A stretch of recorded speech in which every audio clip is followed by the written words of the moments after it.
Hi, friends. This is Morgan with Splendid Yoga, and I'm guiding you through a new moon intention setting meditation. So, the new moon, that's when we can't see very much of it, and it's normally when I catch up on sleep because it's darker, there's less sunlight. The full moon, the moon is reflecting the full light of the sun. You just get more of that energy. I end up sleeping less. So I like to utilize the new moon time as a time to bring in the yin energy. So it's a time for setting intentions, and intentions are how we want to feel. So as you're setting intentions through the journaling prompts, you want to ask your mind, your body, and your spirit how they want to feel. And those are three different feelings, right? Because mind, body, and spirit, that they're all going to need something else in order to feel balanced. And that's really what all this is all about, is bringing you into balance, bringing you into alignment, into your flow. And we use the energy of the moon to make it easier. So I'll get you started with a meditation. You can do this seated, or you can journal while I'm talking. Take a few clearing breaths. Breathe in through your nose. 3-part exhale.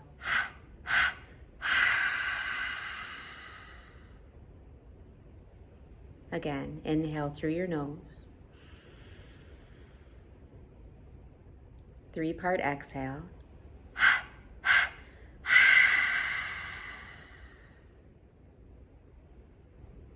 One more time. Inhale through your nose.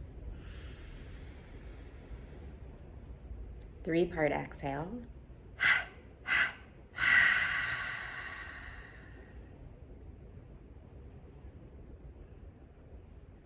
All right, now let's check in with your mind. Let's check in with your thoughts.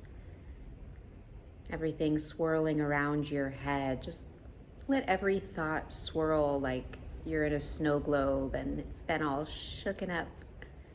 Let your thoughts slowly start to settle like snowflakes. As one comes into your consciousness, you watch it like a snowflake and you watch it fall down into a very clean, smooth, white, fresh snow.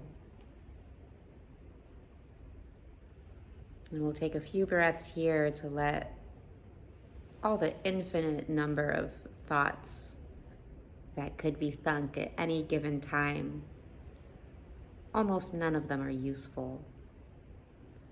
Thoughts are often the fears that we have, either of things that happened to us in the past that were painful, that we want to prevent, or things that we're scared of happening in the future that we want to prevent.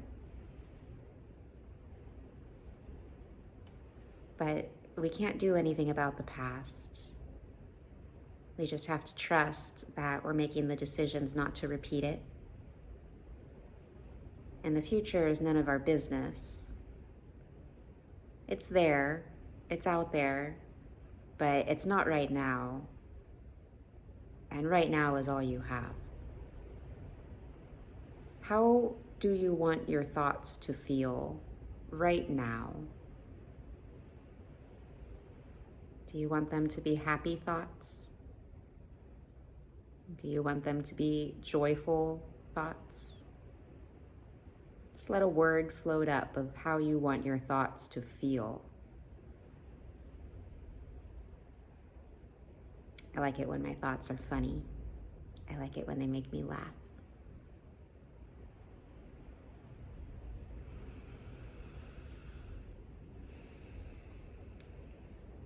Now we'll come down into your body, whatever that means for you. It could mean the whole body. It could mean focusing on one part of the body. But come down into where you feel the most feeling in your body, wherever that is. A lot of people live with pain. Most of the time, the body is in some sort of pain. It's trying to communicate to the mind, hey, it hurts. Do something. That's all pain is. It's a message. Do something different than what just happened. So what would that something different be? How do you want your body to feel? Do you want it to feel energized and light, strong, capable, flexible? How do you want your body to feel?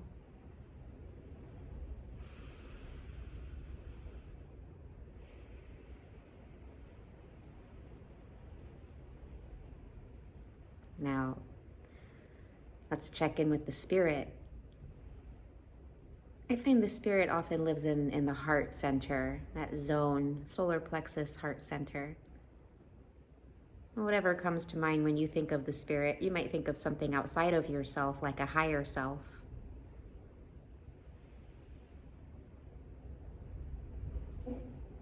How does your spirit feel? Spike has something to say about it. He always does when we call in the spirits.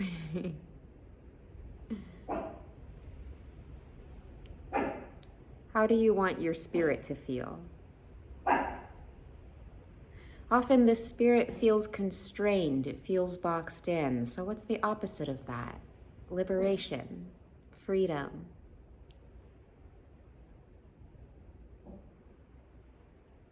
All right, so check back in with those 3 words that you want your body, your mind, your spirit to feel. Now I want you to think of the biggest goal that you have right now, the biggest dream that you're working towards, whether it's buying a house or starting a family or starting a business, changing careers, working on a relationship. Whatever your biggest dream is, just let it float to the surface. Maybe it's starting or finishing an education program, these things that take years to really accomplish. What's that big dream that you're working towards right now? Or that you want to be working towards, that your heart really wants?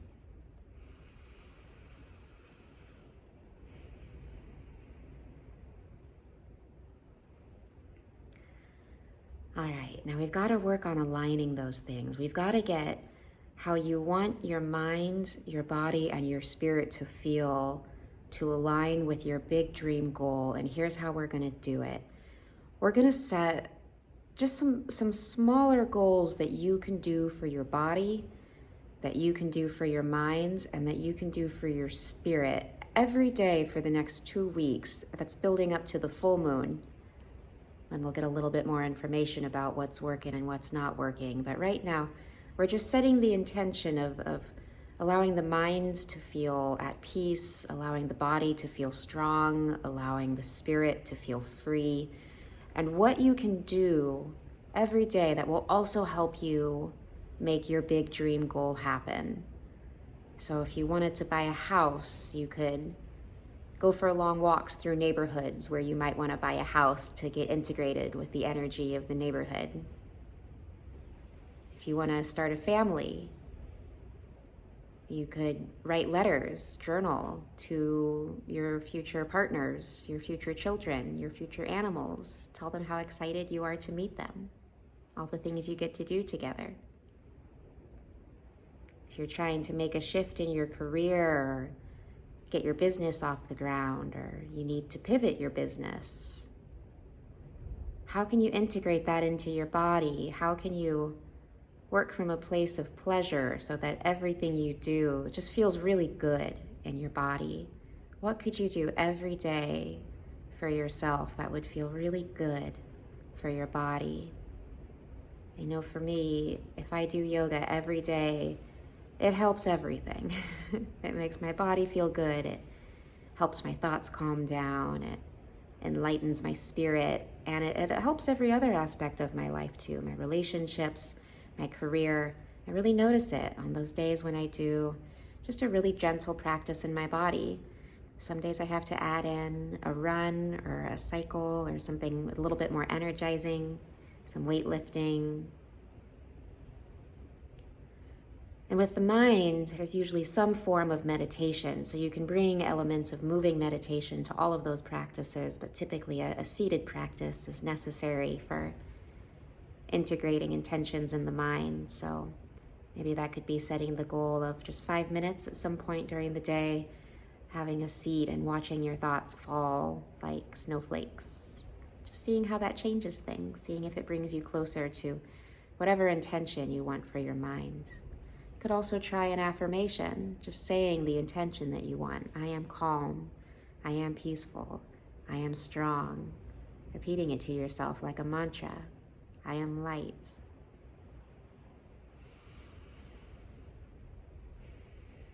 And then for your spirit, what does that playful spirit need to integrate how you want it to feel, to bring in that sense of freedom?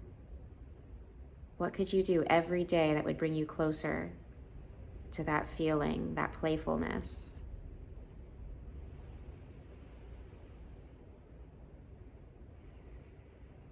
And that's it. You set those intentions, you put them on your altar, you light a candle over them, and you offer it up. Some people like to burn them. I like to check in with them. I like to reread them during the next few weeks so that I can remember what I was meant to be doing, what I wanted to do. We use the new moon time to rest so that we can better hear the messages that the body is trying to communicate. And this is one of the practices for doing that. So good job. Thank you for joining me. And let me know in the comments, what are your intentions? How do you want your body, your mind, your spirit to feel? I want to know. Bye, friends.